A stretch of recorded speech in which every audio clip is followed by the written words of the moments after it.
one of the key things about vampirism is this idea of immortality. And I come from a religion where we believe we will all live forever in the next life. Like the next life leads to immortality if you do good. Here are these beings that are evil incarnate that get to be immortals, which was very contrary to what I was learning in my religious upbringing. That was a snippet of a conversation with my friend Amy. For today's episode of You Are What You Love, we decided to talk about Interview with the Vampire. This piece of media is probably one of the most impactful pieces of vampire media in the history of vampires other than Dracula, which, as we get into a little bit, Dracula is also a big part of Amy's life. In this conversation, we discuss how Amy watching the 1994 film, subsequently reading the book, and watching the current television show helped Amy work through a lot of her religious trauma and her Mormon upbringing, and how it helped her understand her own queer identity. We talk through so much of how Louis and Lestat's journey also helped Amy understand so much about herself, and how her relationship with these characters and their journeys with vampirism has changed as she has changed as an adult. Not only watching the movie at 10 years old and starting to see some of herself in the narrative, but going back and reading the book now as an adult and seeing how some of her opinions of these things have changed, and which of the characters she sees herself in the most. This conversation was one of my favorites because Amy and I are such good friends. We actually met when she came on this show 3 years ago to record an episode about the mortal instruments. And we've stayed friends all of those years, and so seeing a window into her process and her life and her soul was a really interesting one. And of course, we also talk about Buffy the Vampire Slayer, vampire media in general, and the concept of souls and how they fit in here, and how morality and eternity go hand in hand. So without further ado, I hope you enjoy this episode of You Are What You Love. Hey everyone, welcome back to You Are What You Love. I'm your host, Marissa Tandon, and today we have a very fun guest who's been on the podcast before, but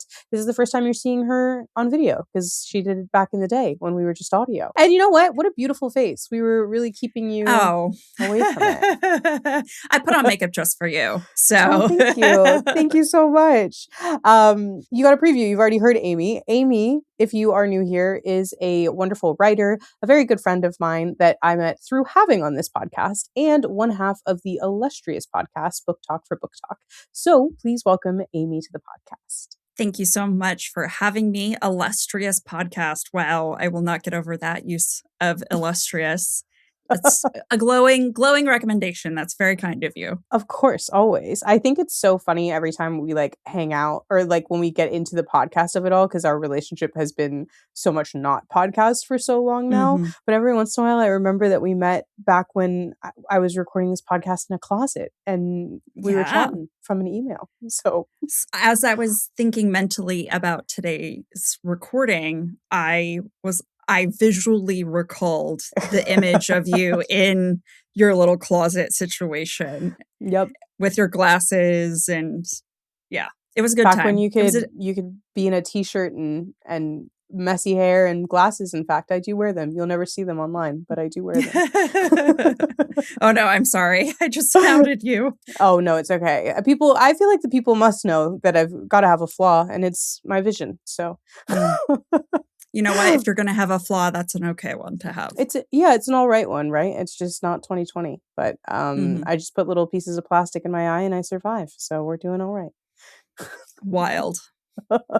Well, last time you were on the podcast, we talked about the mortal instruments, which was really fun. But today we are talking about another piece of media that changed your life. So what is the piece of media we're talking about today? That is Interview with the Vampire by Anne Rice. I am so excited to talk about this one, not only because I feel like it's one of the vampire books at all. There is no Twilight, there is no really a lot of modern vampire writings in general without this, but also Anne Rice is such a figure in the world of fandom and how it's been shaped and so much of what your life looks like now. So I am hyped to talk about this one. And of course, also the show is just about to come back for season 3. Which is very exciting. I have so much to say. I don't even know where to begin. I have a very convoluted, long history with Interview with the Vampire.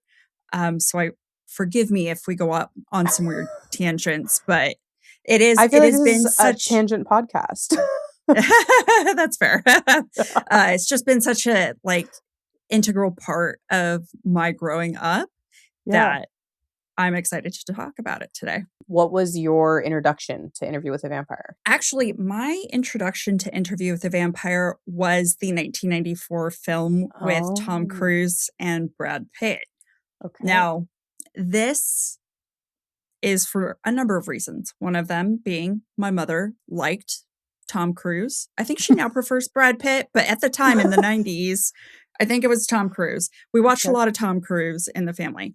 I had also just recently read Little Women and had Mhm. watched the Little Women film with Winona Ryder, Christian Bale, Kirsten Dunst. Oh, So classic. in that film, Kristen Dunst is named Amy because she's Amy March. So obviously, as someone named Amy, I became obsessed with her. So what else was she recently? And she was in Interview with the Vampire. So that's some really random way how I got there. And I don't even actually recall watching this film with Mm. my parents, but I know I did. And I know I did many times because that and Bram Stoker's Dracula with Gary Oldman and Keanu Reeves, those two films defined who I am today and the things that I like.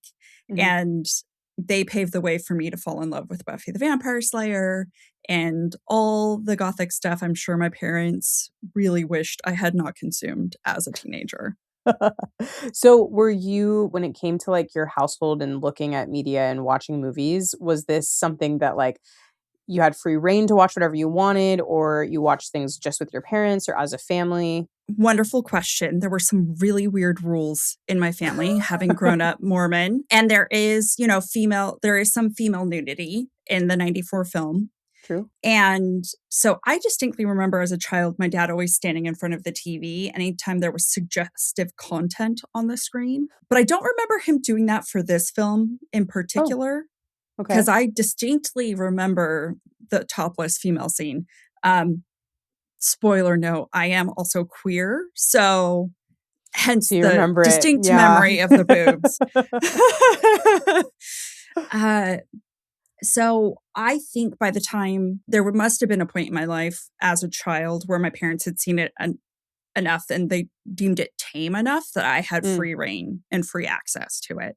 okay. I don't think it was technically a rated R film, and that was the hard line of no rated R films without a parent present. It slipped I through don't it know, guys. almost slipped through the cracks is what it sounds like. They were sort of like, Yes, "Yeah, sure, whatever. Vampire." it's fine. It's fine. There aren't homosexual acts on screen. There's a Mhm, little bit of boob, but you know what? There isn't full on sex. mhm. Um, there's no seeming abuse of a child. It's fine. Technically checks the boxes. I Um, guess so. And no swear words. oh, that's crazy. I didn't even think about that. That's the Yeah, because it's that's the key. yeah, PG-13, right? Mhm. So would you say like, when you were growing up in this period of time when you would have been watching Interview with the Vampire, were you watching anything else that was, like, this level of suggestive? Because it is even though there's not, like, a lot going on, and I'm also probably conflating a little bit of the actual book itself, the more modern Mm. adaptation of it as well, but it's still pretty sexy. Like, it's still pretty suggestive. There's still pretty like, there's a level of danger, there's a level of 2 of Hollywood's biggest it boys at the time in this movie. Mhm. Was this something that, like, stood out from the other things you were allowed to watch? No, I think what it really highlights for me is the inconsistency of my parents' parenting, and the things that were okay and weren't okay. Most rated R movies, not okay. American Pie, not okay. The Matrix, even though it's rated R, fine. Interview with the Sure. Vampire, Dracula, all these other movies that are violent were suggestive, it did have suggestive content, were okay because I think it was a dramatized story with maybe an underlying message, whereas Mm, something like American Pie, comedy for the sake of comedy, sex for the sake of sex, mhm, didn't fly. okay. And that was just that I don't know. I can't explain it to you. That's hilarious. Well, so how old are you at this point that you see it for the first time and then start kind of having free reign to watch it as much as you want? I was probably at least 10, Okay. maybe a little younger than that.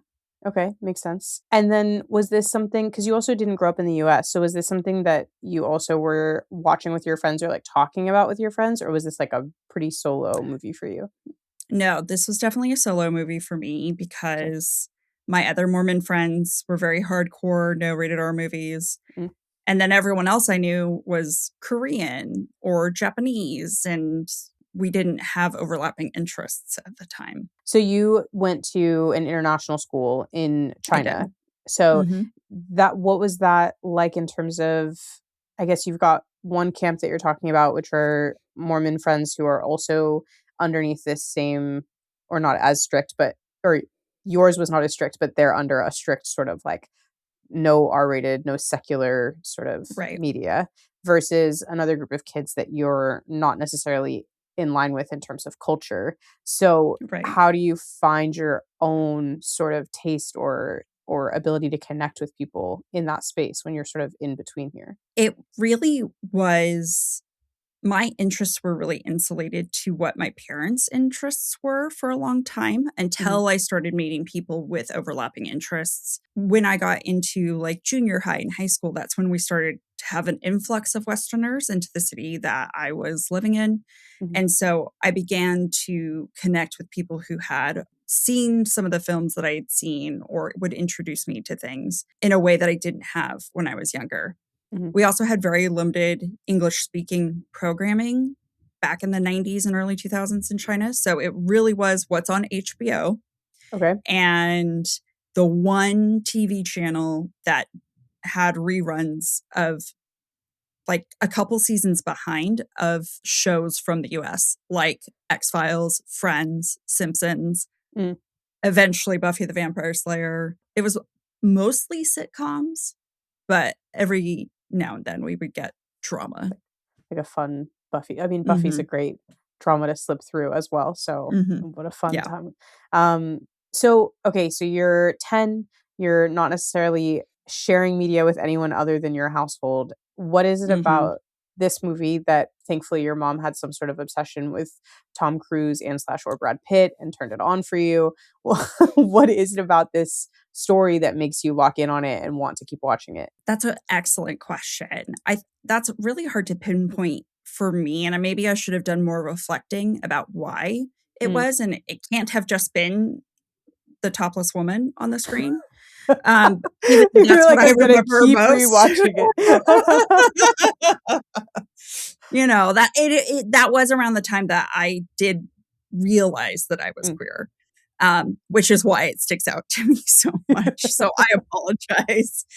Uh, I think also, though, what I really enjoyed about the film was the dynamic between Brad Pitt and Tom Cruise and their characters and mm, how different they were and how what I can now say is how human Lu Brad Pitt's Louis was.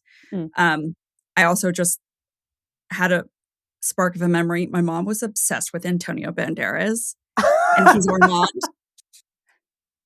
So, she was always like, "That's my boyfriend." So it was a star-studded cast. I It couldn't really I was. completely empathize with her. Back in the day when we put movie stars in movies, like, I feel like Yeah, that's such a gosh, it is really such a cast. So it really is. you bring up sort of like the main reason why this story with whatever iteration it is in is so good, which is Mhm. this kind of conversation about humanity, this obsession that Louis has with figuring out if he's has any humanity left in some capacity. And I feel like that's a standard conversation when it comes to like a vampire narrative in general is there's always a character that is technically a monster but still wants to only eat animals and doesn't like killing people but can't help Yeah. himself sometimes. But I do think Interview with a Vampire in particular is probably one of the most dynamic versions of this, like the most sort of really thought through, and also a space where you're asked to sort of sympathize with both versions of it. Lestat is Mhm. obviously much more sort of on the non-human side of things than Louis is. Sort of also, it sounds like you were locked in on a lot of vampire stories as well, with Dracula, with this. Do you feel like there's a specific part of the vampire kind of battle with humanity that sticks out for you personally? There's a couple different things that stuck out to me, and I can only put words to it now that I'm an adult thinking back on it in a way that I don't think I could as a child. One of the key things about vampirism is this idea of immortality. And I come from a religion where we believe we will all live forever in the next life. Like the next Mm, life leads to immortality if you do good. Here are these beings that are evil incarnate that get to be immortals, mm, which was very contrary to what I was learning in my religious upbringing. And then we have also this idea that something that is deemed inherently evil actually has thoughts and feelings and doesn't want to be evil. And what does that mean when you are inherently evil, but you're showing the consciousness that you're not? mm. Okay. And that dichotomy always stuck out to me in everything that I read and watched. I think that's why Buffy appealed to me so much because there are characters like that, right? You have Angel in Buffy, you eventually have Spike, vampires with souls. Yeah. What does that mean? Things are black and white, and I've always been drawn to gray areas. Mhm. And I think that speaks to just who I was becoming at the time in my life because I was in a gray area and I couldn't articulate that I know I am something I am not meant to be according Mm. to my religious upbringing. Um, and so I, whether I was conscious of it or not, I was definitely drawn to the things that made me like question why is it that we believe vampires are evil? Mm. What if they don't have a choice? Does that like to drink blood? Does that Right. make them evil? And so it was kind of the questions that Louis asks that attracted me to the movie and eventually to the book because Lestat has more layers Yeah. than you necessarily see in the 1994 film, and Louis is even more philosophical. And so I fell in love with that as an, older teenager once I had the reading comprehension to understand what was Sure. going on. Yeah, it's a dense book, but a very good one. Um, Mhm. when you talk about this idea of immortality in Mormonism, I will be honest, I know about as much as you've told me about Mormonism when we've talked Mm. about it, as well as what I've learned from the Secret Lives of Mormon Wives, which actively doesn't really tell you much. Um, Yeah. Yeah. Yeah. so, so in this and also you grew up not in sort of like what we think about as like the pocket of Mormonism in the US where we look at like Salt Lake City or something along those lines. In Utah, I feel like is really the area that we Mhm. typically hear about. I'd love to know a little bit about what you mean when you say like goodness gives you immortality sort of in the next life or the in terms of which I feel like is relevant to say that you're not no longer Mormon as we're talking about this, but Yes. But that's not to say I was active for a very long time, even while knowing I was queer, even while being out, I still practiced for a really long time. And so what I'm talking about is this idea of eternal life. Mm, So, like most other Christian religions, we believe we come to this earth to, because we have agency, we have what you might call free will. We have the free will to choose our actions, and that at the end of this life, we will be judged for those mm, actions. And one of the things that you attain if you are judged worthy, essentially, is this idea of eternal life. Now, this has all sorts of stipulations. You have to be married in the temple. You have to be in a heterosexual relationships where you're both faithful and you're both obeying all the laws and yada, yada, sure. yada. Right. But this idea is that in the next life, once you're resurrected from the dead, because we will all be resurrected, we will be able to, those who did the best, essentially, will be able to live in God's presence for the rest of time. Okay. So at this stage, you are sort of being given very black and white ideas of morality and check Mhm. boxes that you have to hit. Yep. And it's an idea of sort of if you want to live forever in the next life, and you must be sort of as close to perfect as possible on Earth, Right. right? Right. So, yeah, so how ingrained this was in me, I remember being in the 3rd grade and I called someone an idiot and I immediately stopped and started praying, asking for repenting and asking Oh my for gosh. forgiveness. Yeah. So, like, that's how intense the brainwashing, the conditioning was for Hmm. me, Hmm. which is even more shocking than that I could still be open-minded enough to want to look at the gray. Yeah. Well, it's interesting because you're essentially saying, like, talking about this level of morality. And I think this idea of like checkbox morality is in any type of religious upbringing, obviously Mhm. much more intense in this type of religious upbringing that you're going through or describing. But you're also, it sounds like at this time, starting to recognize that at least one of the check boxes you're not checking. And then you're watching characters, whether you're talking about Interview with a Vampire or Dracula or any other vampiristic kind of version of immortality, where the main difference, it sounds like, is that these characters are immortal on Earth. They get to Right. experience immortality in this moment. Um, Mhm. but also immortality in this conversation in any vampire kind of story, whether you go as intense as Interview with a Vampire or as light as Twilight, there is a negative connotation. This the evil is what is allowing you to be immortal. Um, and so it's interesting that that's what sort of spiked this idea for you of like, okay, well, so if immortal is what we're chasing after, but immortal only comes from morality, then why are we looking at this sort of immortal but evil and immortal from bad? Um, Right. and also, if immortal's from good, then you have this other issue that's keeping you in your mind outside of that space. Um, Right. which is I think it's just it's an interesting comparison that you're looking at there, and it makes sense that you would then at that point be like, okay, well, let's work through this, let's think through this, or at least to become lightly obsessed with the idea of immortality. Yeah, I do think it was a level of obsession because I couldn't make sense of it.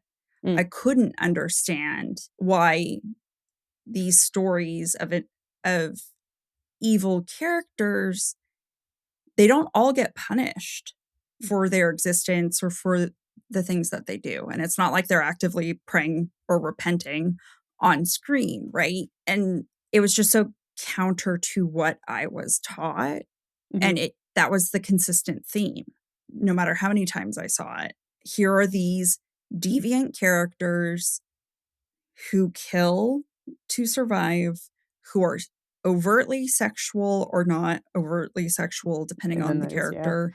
right, And I know I'm not supposed to empathize with them, but I am empathizing with them. yeah. What does that mean? Right. And also then you're looking at, like you said with Louis, you're looking at someone who's actively questioning and Mhm. trying to sort of deal with the fact that they still want these good things, but also they are doing objectively bad things. Like um Right. in both versions of the narrative, you see him kill people. Like this is Right. but it's also a necessity of survival, he thinks at the time. And then we go Right. through the sort of eating of animals versus eating of people, and Mhm. trying to stop Lestat from killing people that shouldn't be killed. And there's so many little pieces of almost like a chase for morality, a chase for a soul that Mhm. you see in Louis' sort of narrative. Did you find yourself also in your own life trying to find that balance as well, trying to like push out the things that you thought would keep you sort of from checking those check boxes before ultimately now you're a very well-rounded person who's happy in their identity, but obviously I assume there were times where that maybe wasn't the case. Absolutely. It definitely was in a lot of ways. And again, these are things I was not conscious of Mhm. as a young adult, as a teenager, but I can look back on my life and say, "Oh yeah, I what I was doing in my own life ran parallel to Louis and his experience Mm. because I kept trying to reject the queer part of me. I knew it was there. I knew I had attraction. I was attracted to people around me who I was not allowed to be attracted to. And so I would force myself to like guys and pursue them heavily and get rejected most of the time. And my joke for many, many years was like, I think they can just smell the queer on me because I have never gone on more than 2 dates with a Mormon man, not for lack of trying on my part, but because they wanted Mm. nothing to do with me. Same in high school. So it wasn't I tried. If someone would have married me, I would have gotten married more than a decade ago. Yeah. But thank God. And Yeah. I believe now in a God who was looking out for my best queer interests and Mhm. kept, kept the way open for me so that I could become who I needed to become. Didn't feel like that Yeah. growing up At the though. time, sure. When you also bring up this idea of a vampire with a soul, which I think is a theme throughout all of the different vampire Mhm. stories that you've Mhm. mentioned. It's obviously super heavily prevalent in Buffy, which Right. I feel like is relevant to sort of detour and talk about a little bit outside of Interview Yeah. with a Vampire, because you have two different vampires with a soul in Buffy. You have Mhm. Angel and you have Spike, and Yeah. Angel is cursed with a soul, and Spike Right. is desperate to earn a soul.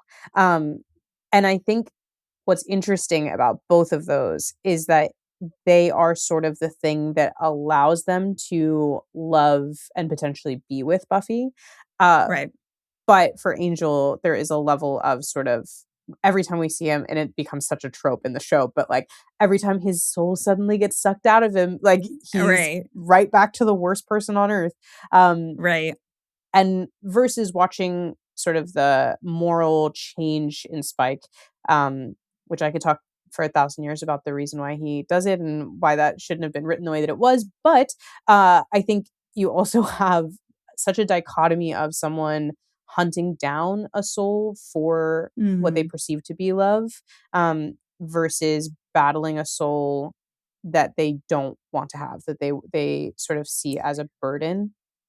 Um, Yeah. I have so many thoughts and I'm very, very I have been for the longest time very pro Spike, very anti Angel, always have been, always will same, be. same. I hated the color and eating peaches purely because Spike's nickname for Angel is Peaches. Like that's how hardcore I was with my hatred of Angel. Um, but are they not both the archetypes of just men in general? Men who Mm, pretend to be good for the sake of being attractive, but the good is performative versus the men who truly work to be worthy of a partner because they recognize like, yeah, I do have privileges you don't have, or yeah, I we're taught to be shitty and I'm actively working to not be that kind of person. yeah. I Yeah. just yeah. No, I think that's so genuine. I also think that that's part of what makes vampire narratives so appealing in general, is that they are a level of just a heightened version of the truth of humanity, which Mhm. is literally what vampirism is in Buffy specifically. Um, Right. and I like the idea that you're talking about, of just like it is two different archetypes of men, and it is an understanding of masculinity and privilege and desire in a specific way. But one Mhm. thing I think is also reflective is the same thing is sort of archetyped in Interview with a Vampire, because you also have Louis. It's not exactly the same, obviously, because Louis starts from the very beginning of being turned into a vampire and being like, "Gosh, this is not going to work," like Mm. I made a bad call. it's like, "Ooh, that dude should not have. I shouldn't have let him eat me," like bad idea.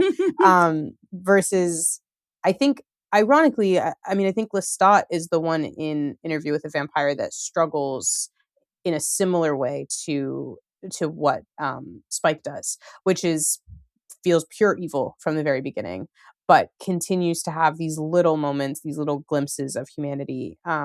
So much in the book, we see him sort of very at the very beginning. The reason he even kills Louis and turns him into a vampire in the first place is to get the plantation, which this Mhm. change is, dated a little bit, but to get the plantation to have somewhere safe to put his elderly father that he's still caring Mhm. for, even though he's yelling at him and berating him and everything like that. But this entire clash of two people, vampires, however you want to call it, comes from a reluctant sense of duty and care. Um, Yeah. and I'm curious because you talk a lot about sort of like your interest in Louis' idea of morality and kind of um, suffering that comes with it and struggle through it. But Lestat also maybe has a similar journey in a way that is a little bit more aggressive and visually Mhm. evil. Did you see those same types of parallels when you were, I mean, maybe not at 10 years old watching the 1994 movie, but in your time with this narrative?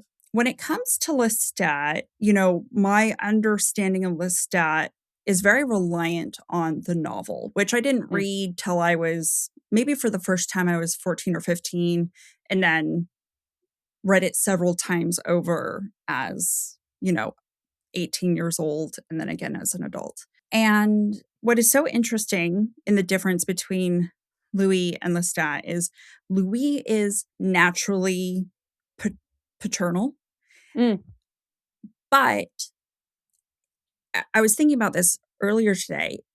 Is it because he is performing as a human? So this makes me think of the moment towards the end of the novel where Louis finds Lestat, like decrepit, old, 100 years later, isn't changing with the times and is therefore struggling to survive as a vampire in the modern day. And one of the other vampires he's sired brings him a baby to feed from. mhm, And the baby keeps crying. And then Louis walks in and takes the baby, and the baby stops crying because the baby feels a human connection mm, with Louis that Lestat doesn't have. I think on one hand, the paternal instinct and love that Louis has for Claudia and for humans in general is attractive. And I think from a film perspective, was endearing to me.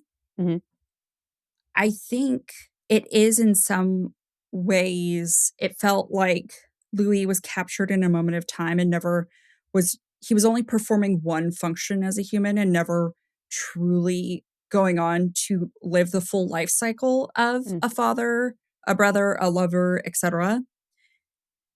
Whereas Lestat, he doesn't want to feel, right? He doesn't want to try, he doesn't want to perform, he just wants to do what he wants to do. And you learn later on, either through reading the book or the series, that Lestat comes from a very abusive upbringing. And so he doesn't want to love his father. He mhm, This is why he's always yelling at his father, but there's this traumatic bond between the two of them that Lestat feels almost beholden to his father mhm, and loves him against his will. And a lot of Lestat's humanity or human moments are purely against his will. And how he tries to reckon with that or hide that influences how he acts as a vampire. mm. And so it's I think Anne Rice does something really fantastic with these characters that's really fun to think about and how it's a reflection of how we might conduct ourselves from a psychological standpoint as Yeah. humans experiencing loss or abuse and trying to make amends or come to terms with those things. Yeah, it's interesting too because I think what you're describing is also one of the hardest parts of being human, which is this idea of family and when your family treats you not in the way that they should, it just from being Mhm. what family is supposed to be, which is unfortunately very true for a number of people. But also this almost even after sort of turning into what should be the most evil being in the world, still feeling compassion in a way that is maybe more obligatory than anything, but still like he's still unable to sever that tie of responsibility. Like Right. there's no reason he shouldn't just leave his father, who is abusive and terrible and has turned him into this man who then becomes an even more heightened vampire. Um, he's turned him into this violent person, but he also still has that shred of obligation and humanity in return Right. to his father. Right. And at the end of the day, Lestat, and this is true of any of us, there's still a child inside Lestat that still loved his father before all of that abuse happened. And that child hasn't learned to let go. I experienced this with my own grandfather, who did terrible things that I learned of as a young adult and into adulthood. And when he died, I only went to Hong Kong to support my father. Um, I had no feelings. I had no love for my grandfather. But then when I saw his body at the funeral, I lost it. Mm, And it was because there was still a child inside me who loved and worshiped that man and who had to mourn his passing. And I think you see that in Lestat's character. And he doesn't know how to be any better. He's trying to do better in his relationship with Louis. He mhm. craves that companionship, but he doesn't know how to be anything other than what his father taught him to be. Yeah. Do you feel like there, as you were sort of exploring this narrative throughout, you start at 10, you see this version of Louis and this craving for humanity and good morals and all of this. Um, and at that point, you're seeing an angry Lestat with this background with his family that maybe wasn't connecting for you. But then as you get older and you get into the book and you're reading the book, did you feel any difference in who you were connecting with and also your own sort of understanding of your own journey and your queerness and your relationship with your parents, your religion? Yeah. It's so funny you asked that because my most recent read, I was just like, God damn it, Louis, shut the fuck up. Like, get over yourself, sir. Um, and I did empathize with Lestat in a way that I hadn't before because I do so much character analysis, psychoanalytical analysis of characters in my own podcast. Looking at Lestat was fascinating because I saw so many things about his psyche that did not recognize before. The way he Mm, projects onto Louis, the way, you know, the way he treats Louis is an echo of how he was treated by his father. And is that the only way he knows how to express love? And mm. so it was very fascinating to me to read from a vantage point that is a little less tolerant of Louis, um, and more fascinated by the psychology of Lestat. Mm. And I will also say this is I think the first time I never read the book, Armand's book, Oh, but yes. I did read the book about his Armand's maker and how the maker made Armand. Mhm, So I also came into it with a different perspective on Armand, mhm. Antonio Banderas's character, if you're familiar with the 94 film. Um, so I was much more interested in the peripheral characters. I was much more fascinated by Claudia's character than I was by Louis, Mm. which Yeah. makes me feel like a terrible human being, by the way, because I recently learned Anne Rice wrote this book because she had a 5-year-old daughter die of leukemia. Oh, I did not know that. I just learned this Yeah. last week. And everything Louis is struggling with is essentially what Anne Rice herself was struggling with. This this idea of failing her daughter and to live beyond the lifetime of her own daughter, Mm. which explains Louis' Battle. whole battle with humanity, um, and adds a layer to it, but I don't think it takes away from how we might read it without knowing that about Anne Rice. I think also even with that, like part of what's so great about books in general, especially books that are such a conversation about morality and the way that you deal with death and everything like this. Sometimes I think it's interesting when we look at the archetypes, like in the last two episodes of the show, we've talked about heated rivalry, we've talked about Star Wars, we just talked about tennis and these other characters and how they deal with their situations with the Open Era, the book that we talked about last week. But I think when you look at all of these characters, heated rivalry pops up to mind as well because it's the same archetypes very frequently that we find ourselves sort of attached to and then maybe changing throughout life as you yourself Mhm. change as well. But Louis does fit that character that you would prefer to relate to. Like you would prefer to relate to someone who is, desperate to maintain a connection to humanity, desperate to stop people from being killed. But also, objectively, when we look at how things shake out with Armand, a gullible kind of guy who doesn't really know how to spot danger. And I think that's something that's so different with characters like a Lestat or an Ilya Rozanov or I mean, you could list them 1,000 times, a Tony Stark, anybody of Mhm. that fits this sort of slightly douchebag, kind of abrasive, but underneath it all, you eventually find out about the trauma that made them the person that they are. And you're like, oh, it's Yeah. okay. I love you.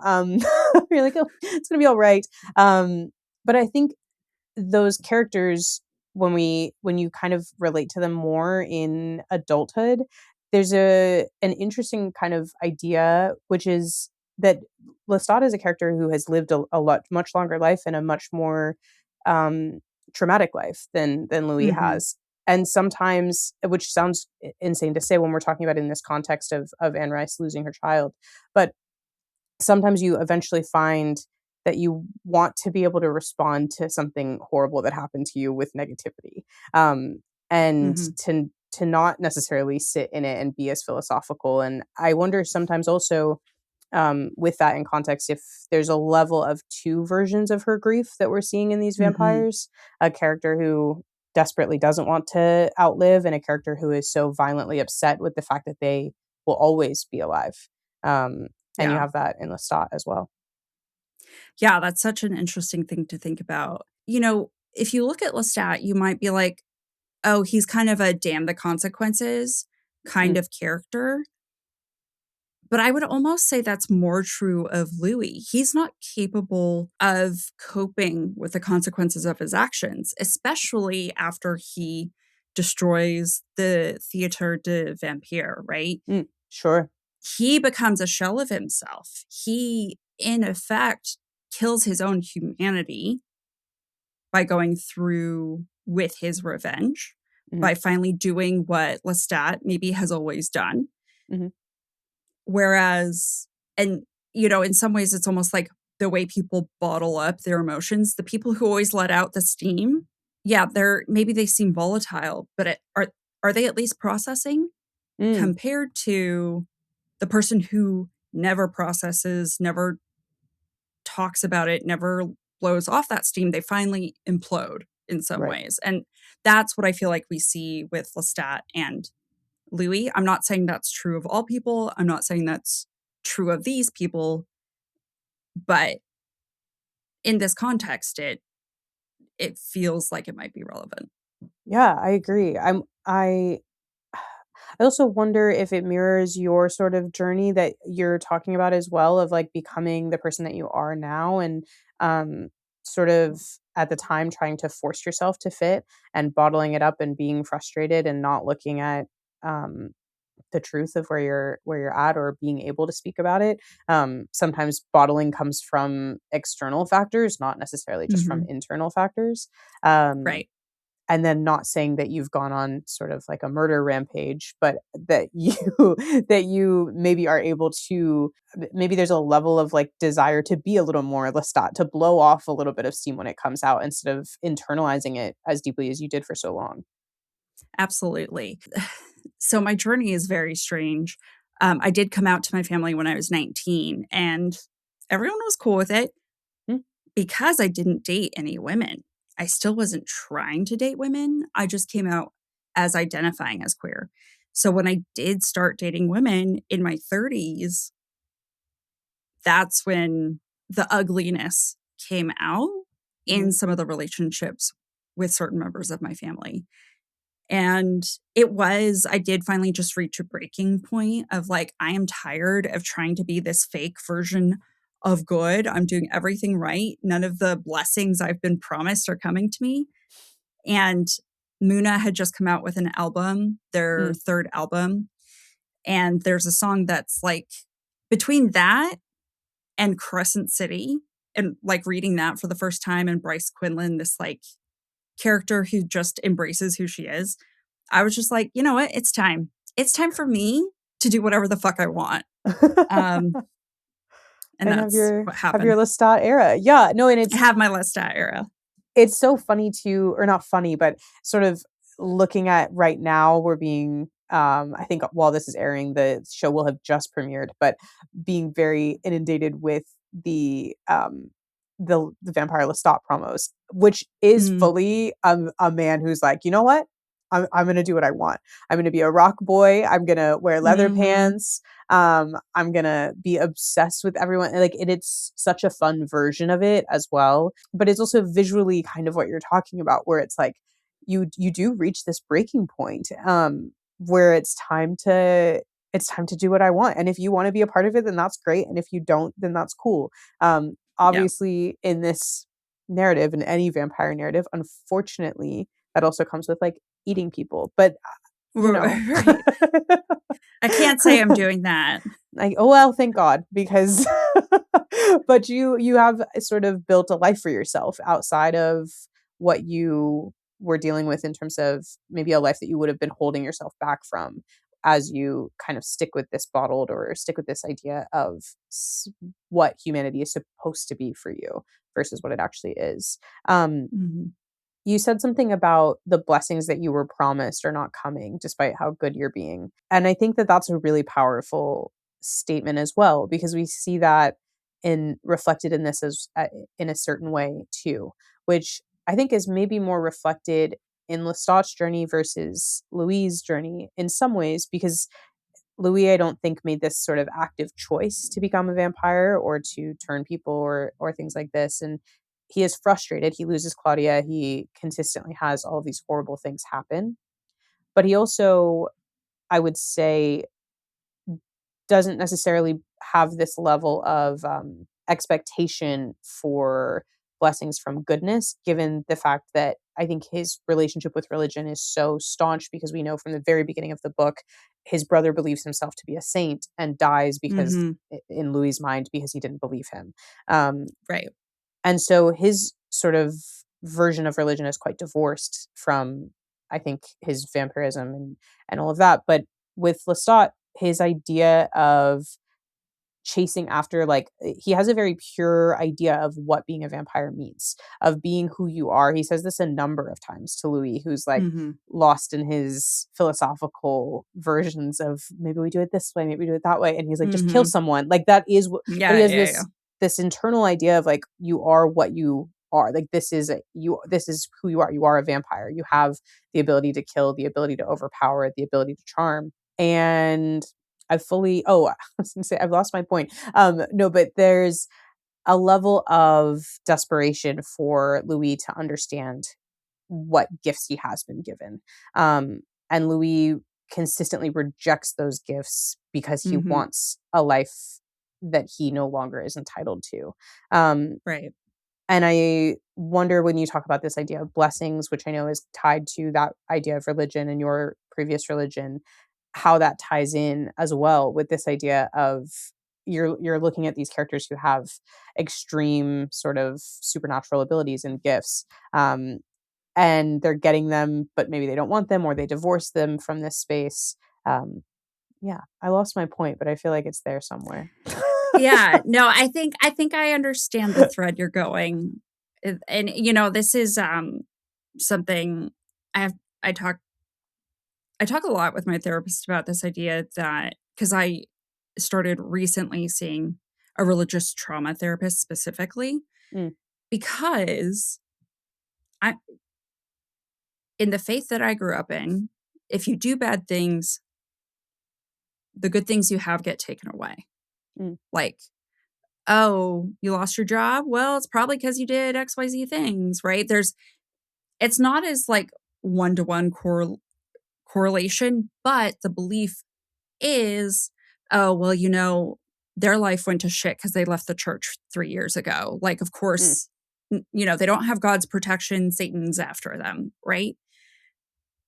Which has impacted the entire way I operate to this day and the way I think about life. And one of the reasons why I believe I have chronic depression is because I'm constantly under the assumption every good thing I have will be taken away, Mm. which is so wild because my life has only gotten exponentially better since coming out. Mm. Better job, great creative opportunities, happy relationship, like Yeah. all the positive things have happened that could possibly happen, but I'm always waiting for the other shoe to drop. Mm. And I have a really hard time feeling excited about things. And I have a really hard time having hope for things because I'm always under the assumption it's not going to last. It's going to get taken away from me at some point. But I think that's indicative of Louis and his Mm. mental processes, right? Lestat is just like, you're born to kill. Like, Yeah. you cannot exist without drinking blood. Why are you overcomplicating this? You were made to kill, so kill. Mm. Let's just call it a day, right? Where Louis is like, well, but what if I don't want to kill? What if that makes me bad? What are the consequences of it? Do I retain my humanity? And I think that's, for me, the parallel is in like being my queerest queer self Mhm. versus trying to not be.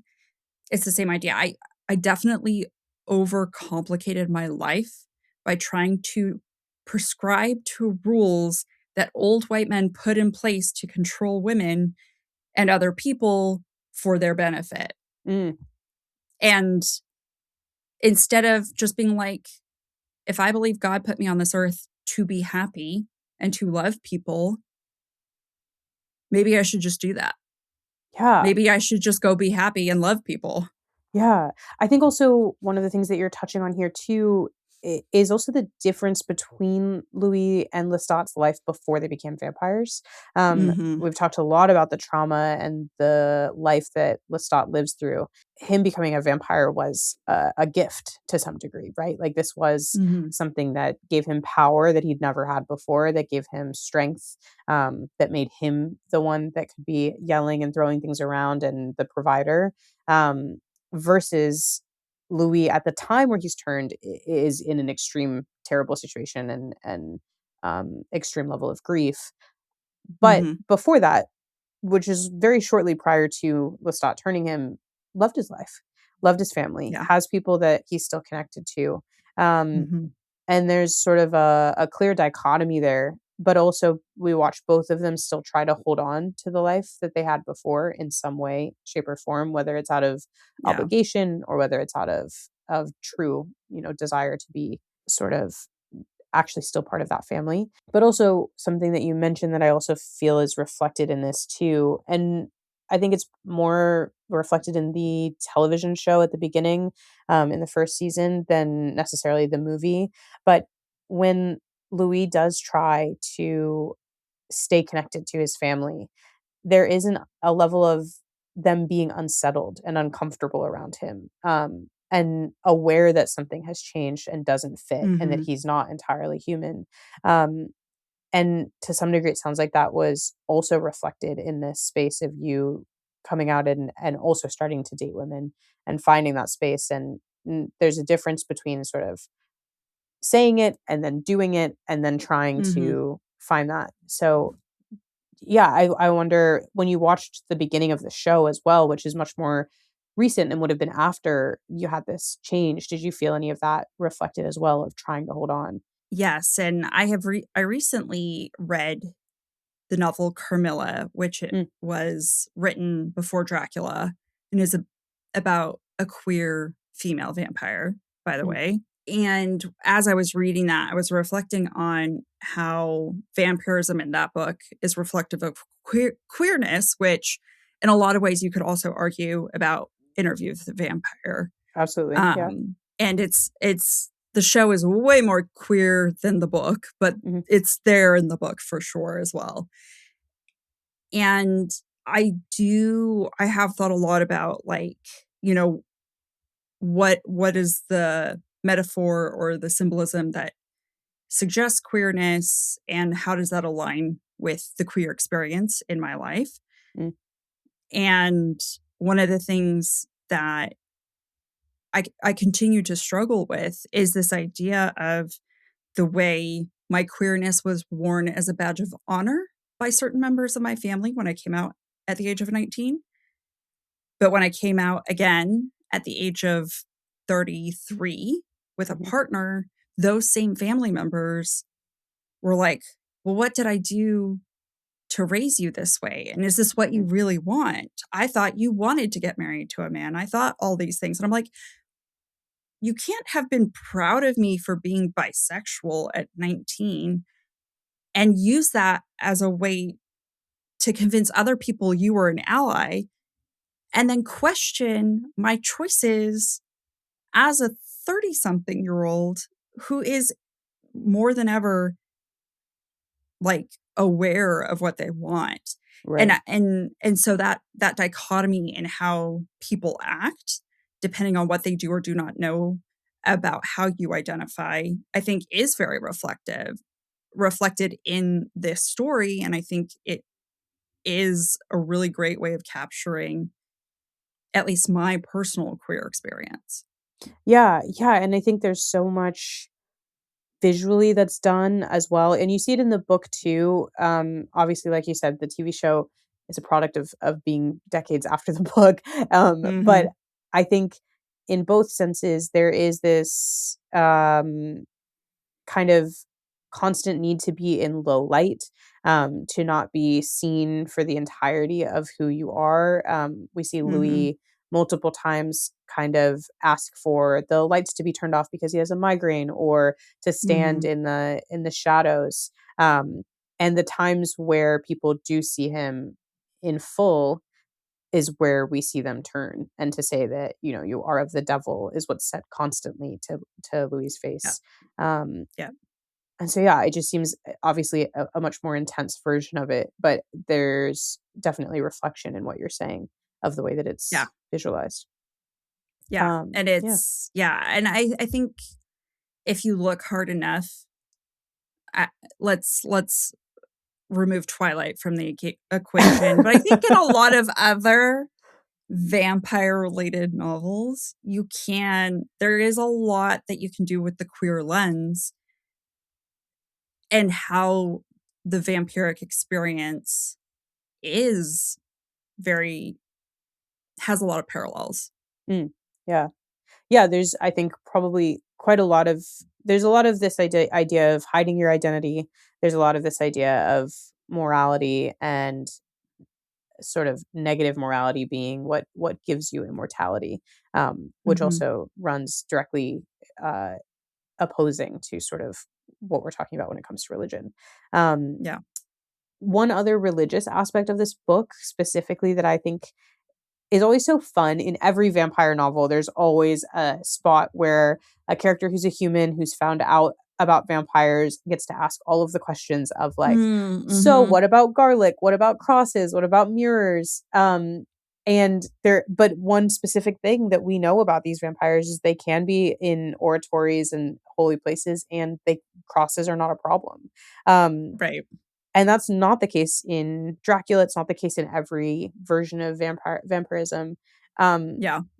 did that stick out to you when you read the book, as this idea of, like, religion, crosses, holy spaces were completely fine? Yeah, it was the first I think as an older adult, the emphasis on that really stuck out to me, and I always knew that the book was breaking tradition with the Dracula story or Sure. other vam vampire stories that we might be or folklore or beliefs that we might carry as a society. But I did find it very, very humorous how Louis, who misses his brother, who feels guilty over his brother's death, for many years sleeps in the little chapel that he built for his brother. Mhm. And that was his safe place. That was his place of refuge. And I did like the little tongue in cheek of it all, because for me, again, it's very reflective of the queer experience of like, there are queer people everywhere. Mm. It's a fluid spectrum. And I wouldn't even like forever, I would say I'm bisexual, but now I'm like, I'm 85% lesbian. Right. There's still a little bit of me that okay, men are attractive. However, mostly lesbian. And I think that what Anne Rice does is show that being a vampire is also a spectrum, Mm. but it doesn't come with the stereotypes you place on it necessarily. Like, just like queer people, trans people, they don't come with inherently with the stereotypes that's heteronormative society puts on them. Yeah. Right? It's the same idea with vampires in Anne Rice's books. I mean, she has this famous interview where she's like, all of my characters are bisexual, and the interviewer's like, I don't understand. And she's like, that's just the way it is. It's just that's the lens I write from. And I think it's interesting too, though, when you bring up this idea of her writing this book from a place of grief, from something that is just absolutely unthinkable, right? Losing a child at 5 years old is uh, like completely unfathomable. And so much of this book and so much of vampirism in general is about outliving the people that you care for. And it's interesting too, though, because I think maybe this is me more speaking from my own personal experience. Death of a family member is not always something that is literal death. Sometimes it is like the breaking point that you have where you have to just separate yourself and Mhm. understand the fact that like family does not mean that they can do whatever they like to you, like that they don't have to, be this person. And just because someone is still walking the earth doesn't mean that they have to be in your life or still taking up space. And I think we see a conversation of that in this story quite a bit, and two different perspectives of it. But there's also this idea of extreme guilt for both. Do you see any of that sort of reflected in the choices that you've made to make yourself happy? Like, just because you can objectively say, okay, I'm going to step away from this, doesn't mean that it feels good, right? Yeah, it wasn't easy. Yeah. You still have to mourn who you were because that person got you through a lot of your life, or for me, up Mm, until that point. There's a lot of things that you mourn because your relationship changes with almost everything around you.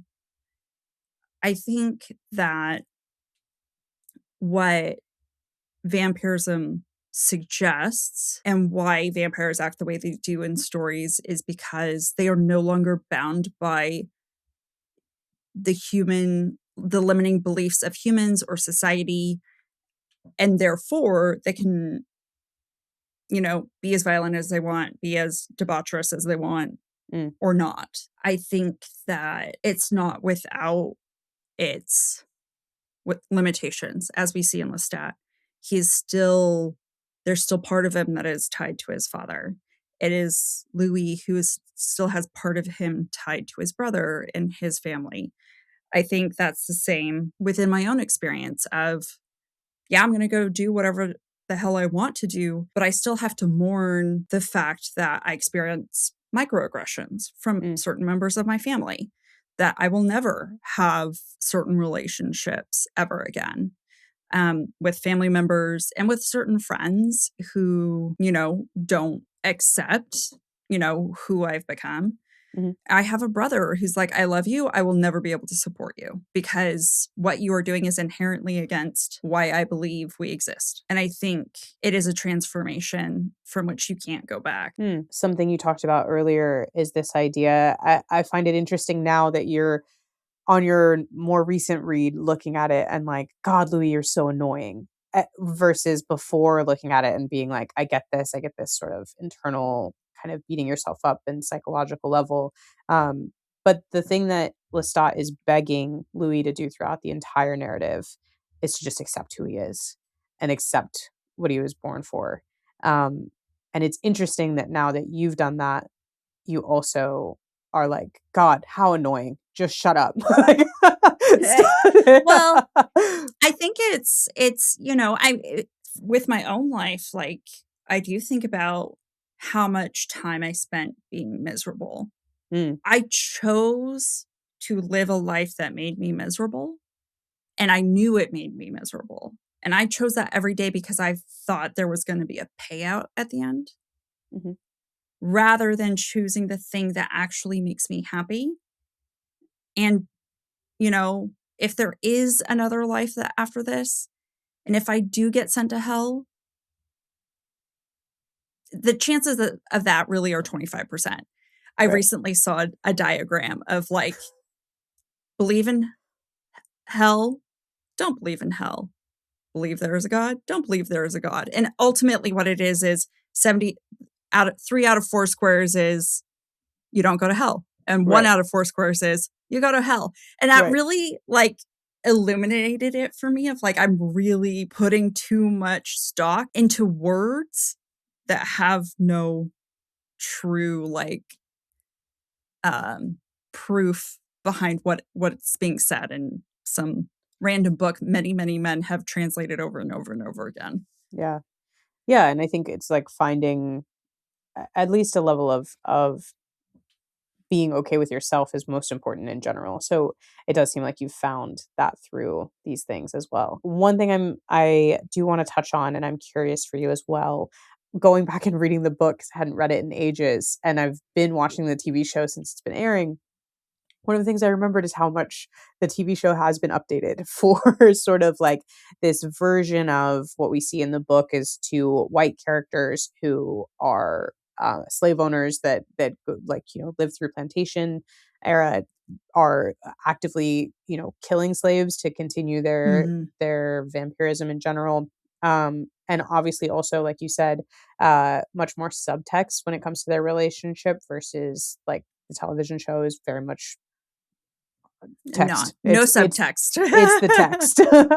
Um, how did it feel to see a story that maybe you felt yourself reflected in, but not directly, having gotten attached to it through the Brad Pitt and the Tom Cruise and the actual novel, um, versus getting to see those same characters in that same story, in a much more reflective of diverse life and sort of some of your identity levels in that as well.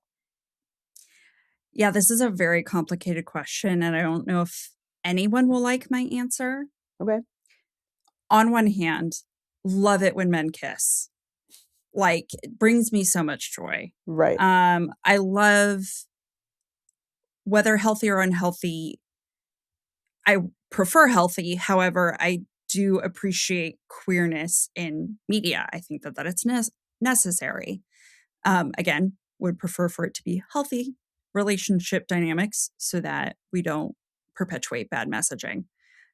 However, one thing I think a lot about, and one thing I thought a lot about as I was rereading the book, and watching the show, maybe a little less with the show, but more with the book, is how this only works because they're men. Mm, Because if Louis was female, and in some ways Louis comes across as having feminine traits with, you know, maybe his conflict with morality and whatnot, no one would tolerate that from a woman. mm, And or a woman would have work to do and she wouldn't have time to think about those things. And I do think that I have a hard time with certain types of media because and this is a personal difficulty I have just with my own writing experience, writing sapphic romance and trying to see more sapphic representation out in the world. But there is no appetite for if this were two women. mm, It's there, the only appetite is for two men because with women, there are so many additional concerns, fears, experiences that limit or would change the storytelling. Um, so I love the queerness. I still really struggle with the fact that we only celebrate gay men Mm. and we don't celebrate other types of queer stories. So that's just a personal thing and a personal journey that I'm on. Yeah. It's probably not the answer you wanted. I'm No, sorry. it's a fair answer. I was just curious. Yeah, I think a lot of what I thought about more so was just like there's a lot of the book that and I think maybe it's just as being Black and growing up and reading vampire novels, there is always a vampire that's like, by the way, I fought for the Confederacy. And you're like, oh, Mm, okay, why? Like, why? why? Like, why do I have Yeah. to be a part of this? Why, it's, and so I Yeah. think there's something interesting in, especially from from source material where the author was so avidly against any sort of change to her work. Was famously the person who sent cease and desists for fan fiction for um, Mm, this world of these are my characters and I wrote them this way and this is the story and that's all that you get. There's yeah. something very interesting in, or to me, in a story that becomes adapted for the screen in a way that is perhaps removing some of the things that are moral questions that are in the book Yeah. that are then updated that frankly made it more palatable for me to watch and enjoy Yeah. the story and be like, okay, great, we don't have to watch them kill slaves for the first act of Yeah. this whole Yeah. situation. Objectively, that also removes the moral question of by making Louis a Black man um in New Orleans and changing the time period and changing what that looks like. It also brings up a number of other questions. It brings up different power dynamics with Lestat being the white man that's able to do this, and when they're working through their ability to do business and the issues that Louis has, uh, Hmm. almost gives him a little bit more interesting dynamics than we have in the book. Yeah. So And yeah. I I completely agree with you. That is one thing that I found refreshing about the TV show was the levels of power dynamics become far more complex and make Louis's character more believable, right? Mm, Because Louis in the novel doesn't act out against Lestat because he thinks Lestat's going to give him information. mhm, And even when he realizes Lestat has no information, he doesn't want to act out. Whereas in the TV show, the dynamics of race make those power dynamics even more stark yeah. and more complex. And I think the show did handle that very well.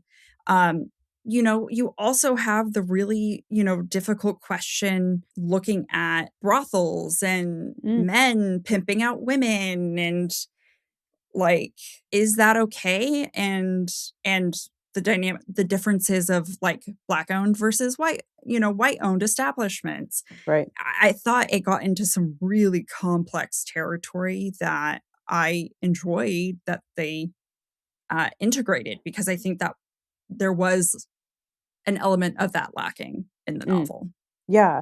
Yeah, I think there's just a maybe just an interesting level of, like, being able to take a story that is so beloved, uh, and adjust it in some ways Mhm. that add new dynamics, that take away some other dynamics, and become much more, I don't know, just maybe more interesting in a modern space where this novel was incredibly groundbreaking when it was written, but not Right. necessarily because of the fact that now there have been so many things that have come after it that the ground was broken for, wouldn't necessarily be as revolutionary on screen without some of those changes. Yeah, I agree. And I think it ultimately comes down to what, in this case, does the showrunner and do the writers believe is the most important challenge or message that the story grapples with?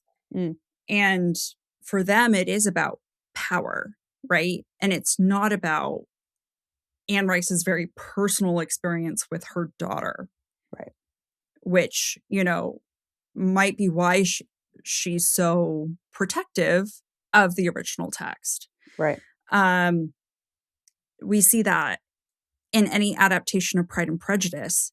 Some are very romance focused because that's what they wanted to focus on. They wanted to focus on the romance, which, by the way, doesn't exist at that level in the book.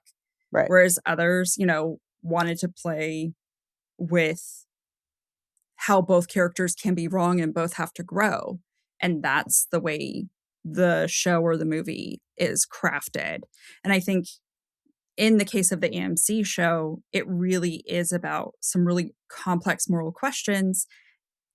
And in a day and age where we're struggling with similar questions with regard to race and diversity and equity, of course it's going to make its way into this, because this is a great opportunity to explore it removed from our everyday existence. Yeah, agreed. But I also think another thing that wasn't necessarily what made the show take off, to your point earlier about sort of sapphic romances being celebrated on screen, one of the most interesting changes and updates sort of on screen in this show is Claudia's relationships and how she struggles with, if you haven't seen the show, or if the person listening hasn't seen the show, basically Claudia is a child who was turned to be a vampire, but obviously is a adult woman inside a child's body, and an immortal woman inside a child's body. And there is a long kind of standing idea of what does that look like for her? How does she find love? How does she find sexuality? And who is she going to be with, and who's her long-term partner as we watch her in the home with Lestat and Louis. And one of the, I thought, really strong and powerful parts of this adaptation was seeing her on screen fall in love with a woman, and seeing a woman care for her and put her life on the line for her, and to see what that looks like. So I think it obviously wasn't the core portion of the show, but I think there's also these updates that are done where I think, as we've said, like Anne Rice had these feelings, had this discussion, has called all of her characters bisexual, and was dealing with her own personal grief point. But there's something very cool about other people being able to take on these characters and adjust them in terms of sexuality, and adjust them in terms of characters that we see on screen, adjust them in terms of the actors playing them, and what all of those diversity changes mean to the story itself. Yeah, actually, it's funny you say that, because when I read Interview with the Vampire just a couple weeks ago, I felt like Claudia would have been lesbian Mhm. if Anne Rice had explored it more, but I got vibes of it, of her obsession with the female form, because she would never have the female form, that it would turn into, Mm. like, if she could, a sexual preference for women. Mhm. And I saw that, or maybe I wanted to see it, in the novel, so I'm not surprised it made it onto the TV screen, Yeah. because I think the underlying tone was there for, like, the reaping, essentially. Yeah, and I think that's what's so, I personally really love the adaptation. I think that's why, is because there's so many things that as you see them play out on screen, you're like, "Oh, well, that didn't happen in the book." But then you're like, "But it was there though. It was there Yeah. if you were reading between the lines." So, yeah, I don't know. I think it's such an iconic, almost immortal story now. These characters have been around and in pop culture for so long, and also adapted in so many different ways, and will probably continue to be adapted. And there's something so alluring about this story, no matter how many times it gets told. Um, Yeah. and I think you've shared a lot of reasons as to why someone might find this to be so attractive and so sort of stuck in your brain for as long as we've seen it objectively be stuck in just the culture of Mhm. vampirism and fiction in general. So Yeah. yeah, we've, I feel like, had a pretty in-depth conversation of all of this and of what this all looks like and how much this story has meant to you. But just because I love to make people say it in one sentence or two or three or four, if you had never seen the 1994 version of Interview with a Vampire, picked up the book, had this experience, what would be different about you today? Oh my god. I forgot that you do this. I hope I would still be, the queer person that I am today, But just this conversation has made me make more connections than I ever maybe was conscious of before about how integral this was to my journey. Mm. And especially to my journey questioning the upbringing I was brought, the upbringing in which, I non-consensually was born into. Mhm. I like to stress that fact to my parents that I didn't get to choose this, but I don't know. I'm terrified that I wouldn't have gone on the journey I went on to, Mm. fall in love with Buffy the Vampire Slayer and to explore what is, what a conservative upbringing views as deviant and hypersexual and inappropriate, but was completely necessary for my brain chemistry to be who I am today. Mm. So I guess that means I would be some Mormon chick married to a man with 6 babies, I guess? It's wild to think about actually, because it's just I've only met you post sort of Yeah, acceptance of your life and who you wanted to be and falling in love. Um, and even just the journey that I've seen you go over the couple of years that we've known each other has been very rewarding and genuine. But also the idea of imagining you as anyone who doesn't accept who you are is such a different version of you than I've ever known. So yeah, I suppose I'm glad you watched Brad Pitt and Tom Cruise not really kiss in the yeah. mouth. I mean, 4 years ago today, I was still trying to decide if I should start a Hinge profile Mm, with just, searching for women. yeah, I 4 years ago was still mourning all the time I'd wasted being Mormon and still being too afraid to let go. So it's been a wild journey. I'm a very late bloomer, but I'm very grateful for this story and stories like it that helped me finally get to where I am. I'm very grateful that you had it as well because I think you're just a very special and delightful person, and I hope people listening maybe also had a little bit of help in terms of anything that they're experiencing or feeling as well because I think you've been very vulnerable and honest and open, and I really appreciate it. So thank you for joining. Thank you. Thank you. Thank you for having me. I always love talking to you. Always love conversations like this that get into the deep because that's who I am. Let Yep. me ask you deep questions when I hardly know you. Let's get into I yeah, let's do it. it. If people would like to obsess over your deep questions in general, where can they find you online? You can find my personal account at Amy Syen. That is AMYSYEN. I do know how to spell my name. Or you can find me at Book Talk for Book Talk, which is the podcast account that I co-host with my best friend Jack, where we talk about literary analysis in romantasy novels, which we love. We love. But I'm hoping to do more content in the future, talking about my career journey, how I see that reflected or not reflected in literature and stuff like this. So if you're interested, I guess you can check it out. Yeah, and I hope you will.